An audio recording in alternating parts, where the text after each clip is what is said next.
बच्चों, कैसे हैं आप सभी। मैं आशा करती हूँ कि आप सभी कुशल हैं और स्वस्थ हैं।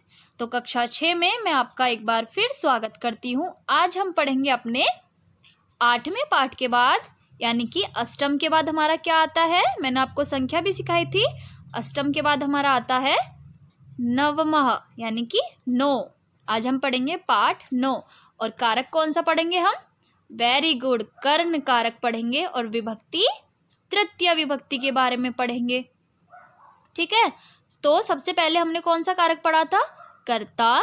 फिर दूसरा हमने कर्म और आज तीसरा पढ़ेंगे हम कर्ण कारक। ठीक है, चलिए शुरू करते हैं। कर्ण कारक क्रिया संपादन में जो सबसे अधिक सहायता करता है, अर्थात जिस साधन द्वारा क्रिया यानी कि कार्य किया जाता है, उसे कर्ण कारक कहते हैं। ठीक है, अब जैसे मैं आपको पढ़ाने का कार्य कर रही हूँ तो वो मैं किसके द्वारा कर रही हूँ, बुक के माध्यम से। ठीक है, ये बुक हमारी क्या है, कर्ण कारक है। ये एक साधन है जिसके माध्यम से मैं आपको पढ़ा रही हूँ। ठीक है, तो इसे हम क्या कहते हैं, कर्ण कारक, यानी कि जिस साधन द्वारा कार्य किया जाता है उसे हम कर्ण कारक कहते हैं। जैसे वह हाथ से खाता है, इस वाक्य में खाता है क्या है, हमारी क्रिया है। इस क्रिया को सबसे अधिक सहायता हाथ कर रहे हैं, क्योंकि अगर हमारे पास हाथ नहीं होंगे तो क्या हम खा सकते हैं, नहीं। तो क्या आ रहा है इसमें, खाने की क्रिया जो हो रही है वो हाथ की सहायता से हो रही है, तो इसमें हमारा हाथ क्या हुआ, कर्ण कारक हुआ। उसी तरह वह कलम से लिखता है, तो इसमें कलम साधन है। अगर मैं आपको कैसे पढ़ा रही हूँ, मैं आपको एक एक अक्षर के ऊपर कलम रख के पढ़ा रही हूँ, तो मैं यहाँ पर कलम का भी प्रयोग कर रही हूँ। तो मैं आपको पढ़ाने के लिए किस किस का प्रयोग कर रही हूँ, बुक का और कलम का। ठीक है, इसलिए यहाँ कर्ण कारक है। आपको समझ में आया। कर्ण कारक में तृतीय विभक्ति होती है, यानी कि तृतीय विभक्ति एन, हम उसमें एन लगाते हैं। जैसे बालकः कन्दुकेन क्रीडन्ति, बालक जो हैं वो फुटबॉल से खेल रहे हैं, तो यहाँ पर एन देखिए, कन्दुकेन, एन हमारी तृतीय विभक्ति लग गई कर्ण में, और कन्दुकेन हमारा क्या बन गया, साधन बन गया खेलने का। शिशुहा चमसेन दुग्धम पिबति, जो बच्चा है वो चम्मच से दूध पीता है, तो वो पीने की क्रिया तो कर रहा है, लेकिन किसके द्वारा कर रहा है, साधन क्या यूज कर रहा है, चम्मच। आगे है बालकः दंडेन ताड़यति, बालक डंडी से मार रहा है, तो वो मारने की क्रिया कर रहा है, तो किसके द्वारा कर रहा है, दंडेन यानी कि छड़ी के माध्यम से। वयम मुखेन वदामः, हम मुख से बोल रहे हैं। ठीक है, तो इसमें बोलने की क्रिया हो रही है, लेकिन किसके द्वारा, हमारे मुख के द्वारा। और आपने देखा कि सभी में मुखेन, दंडेन, चमसेन, कन्दुकेन, तो जो हमारा एन है वो हमारे तृतीय विभक्ति में प्रयोग किया जाता है। ठीक, आगे हम चलें तो आगे हमारा बालः बालये सह क्रीडन्ति, यानी कि बालक खेलते हैं, एक साथ खेलते हैं। बालकः क्रीडति, बच्चे खेलते हैं। बालकः कन्दुकेन क्रीडति, बालक फुटबॉल के साथ खेलते हैं या गेंद के साथ खेलते हैं। बालकः हस्तेन कन्दुकं क्षिपति, बच्चे हाथ से गेंद फेंकते हैं।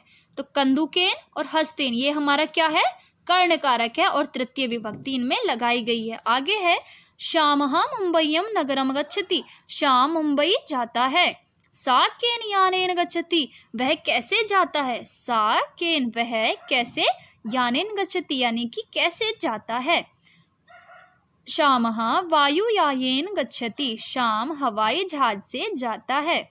यानेन और वायुयानेन ये हमारी क्या है, विभक्ति लगाई गई है, तृतीय विभक्ति, और वायु यानेन जो है वो हमारा साधन है, यानी कि कर्ण कारक है। आगे हम चलें, बालः बालये सह क्रीडति, यानी कि लड़कियां लड़कों के साथ खेलती हैं। ठीक है, ये हमारा आ गया अब द्विवचन में। ठीक है, ये जो हमारी तृतीय विभक्ति का एक वचन में हम एन लगा दिया, द्विवचन आ गया हमारा अय, बालय। ठीक है, ये हमारा तृतीय विभक्ति का द्विवचन आ गया, और कर्ण कारक भी बने कि लड़कियां जो हैं वो लड़कों के साथ खेलती हैं। त्वम के सह क्रीडसि, आप किसके साथ खेलते हो, अहम मित्रैः सह क्रीडामि, मैं मित्रों के साथ खेलता हूँ। ठीक, तो जब हमारी विभक्ति होती है, इनमें भी 3 वचन होते हैं, तो एक वचन की क्रिया हमारी ये लग गई तृतीय विभक्ति की, बहुवचन द्विवचन की क्रिया हमारी ये लग गई, और बहुवचन की क्रिया हमारी ये लगेगी, यानी कि पादाभ्याम। ठीक है, तो वायुयाने एन अये आभ्याम। आगे पढ़ें तो नरः पादाभ्याम चलन्ति, जो आदमी हैं वो पैरों से चलते हैं। स्त्री पादाभ्याम चलति, स्त्रियां भी पैरों से चलती हैं। बालकः पादाभ्याम धावति, बालक पैरों से भागते हैं। ठीक, तो इसमें चलने की क्रिया हो रही है और साधन पैरों का यूज किया जा रहा है। तो हमारे आप देखेंगे तृतीय विभक्ति का एन अये आभ्याम, यानी कि वायु यानेन बालय मित्रय पादाभ्याम, पादाभ्याम और पादाभ्याम, ये हमारा एक वचन द्विवचन और बहुवचन की क्रिया इसमें लगा दी गई है। आगे हम चलें तो आगे हमारा है, आगे हम करेंगे इस पाठ का अभ्यास कार्य। ठीक है, तो चलिए आप सभी जल्दी सब मैं करती जाऊंगी और आप लोग भी करेंगे। पहला प्रश्न है बालकः केन क्रीडन्ति, बालक किसके साथ खेलते हैं? तो आप इसमें लिखेंगे कंदुकेन सह। ठीक है, मैं सिर्फ, आप पूरा प्रश्न लिखेंगे, मैं यहाँ पर सिर्फ आपका जो उत्तर है वो लिख रही हूँ, यानी कि कंदुकेन। आगे है व्यम केन वदामः, हम किससे बोलते हैं? अपने मुख से, यानी कि मुखेन। व्यम मुखेन वदामः। वयम काभ्याम पश्याम, हम किससे देखते हैं? वयम नेत्राभ्याम पश्यामः, ये हमारी नेत्राभ्याम जो है वो बहुवचन का लगा है, तृतीय विभक्ति का बहुवचन। शिशुः केन दुग्धम पिबति, शिशु किससे दूध पीता है? शिशुः चमसेन दुग्धम पिबति। अगला है बालकः केन ताड़यति, बालक किससे मारते हैं? बालकः दंडेन ताड़यति। आगे हम चलें तो अगला प्रश्न है हमारा कोष्ठक में दिए गए शब्दों के उचित विभक्ति रूप से रिक्त स्थानों को भरिए। ठीक है, तो खादति, खादति मुख का हमें दे रखा है सा मुखेन, सा हमारा क्या है? एक वचन है, तो हम एक वचन की क्रिया लगाएंगे। व्यम हमारा क्या है? बहुवचन, तो हम बहुवचन का ही इसमें शब्द का प्रयोग करेंगे, पादाभ्याम। छात्राओ क्रीडति, छात्राओ क्रीडति यानी कि कंदुकेन। सा विदेशम गच्छति, इसमें दे रखा है विमान, तो विमानेन, विमानेन। तौ डैश विद्यालयम गच्छति, द्विचक्रिकः, तो द्विचक्रिके, द्विचक्रिके का मतलब होता है साइकिल, द्विचक्रिके। यूयम डैश, यूयम वाहनेन।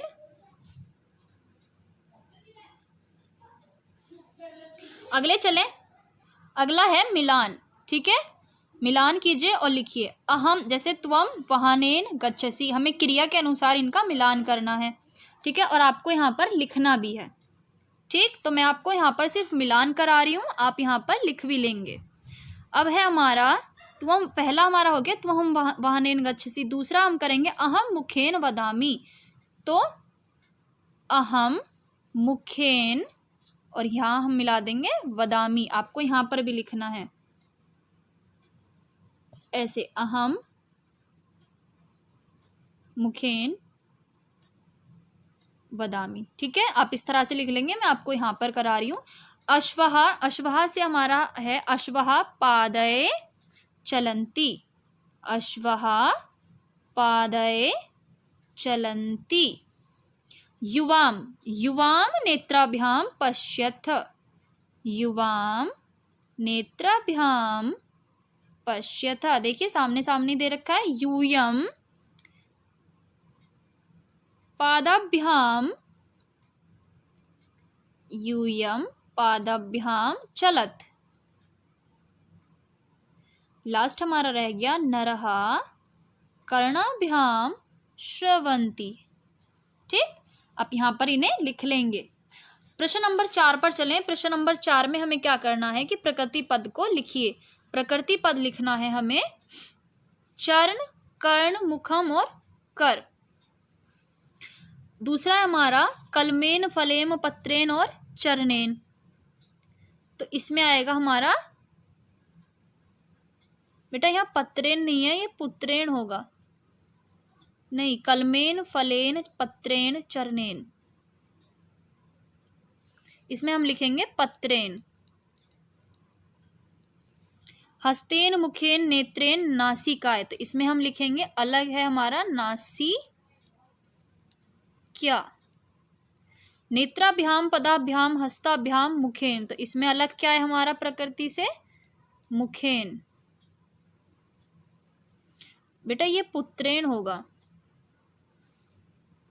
ठीक है, आप यहाँ पे ऊ की मात्रा में इसे कर लेंगे, ये पुत्रेन होगा। ठीक है, आगे हम चले। आगे आपका क्रियाकलाप। क्रियाकलाप में आपको क्या करना है कि चित्र देखिए और कर्ण कारक का प्रयोग करते हुए वाक्य लिखिए। ये मैं चाहती हूँ आप स्वयं करें, लेकिन फिर भी चलिए मैं एक बार आपको एक आध करवा देती हूँ। जैसे चित्र में हमें क्या दिख रहा है, चित्र में हमें क्या दिख रहा है, बस है, कार है और साइकिल है। तो ये हमारे क्या है, यान। ठीक है, तो हम क्या लिखेंगे, चित्रे यानानि संति। अगला और क्या दिख रहा है हमें, छात्र दिख रहे हैं, बस दिख रही हैं और छात्र कहाँ जा रहे हैं, स्कूल। तो दूसरा हम लिखें तो छात्रः बस यानेन विद्यालयं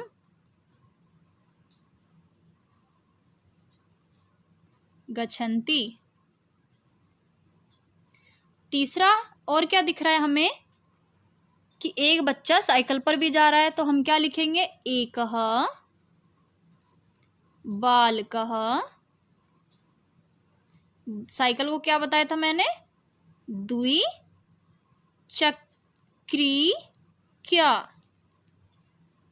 भ्रमति। ठीक है, भ्रमति। अगला हम बनाएं तो अगला है और क्या दिख रहा है हमें कि एक युवक के पास कार भी है, तो एकः युवकः कारयानेन भ्रमति। और क्या दिख रहा है हमें,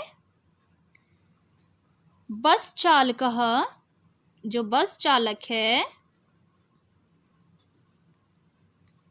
बस यानेन यानी कि बस को मार्गे यानी कि रास्ते पर चलाता है। ये आपका क्रियाकलाप भी पूर्ण हो चुका है। प्रश्न 4 भी हो चुका है और प्रश्न 3 भी हो चुका है, प्रश्न 2 भी हो चुका है और प्रश्न 1 भी हो चुका है। ठीक है, आप इसे पूर्ण कर लेंगे अब।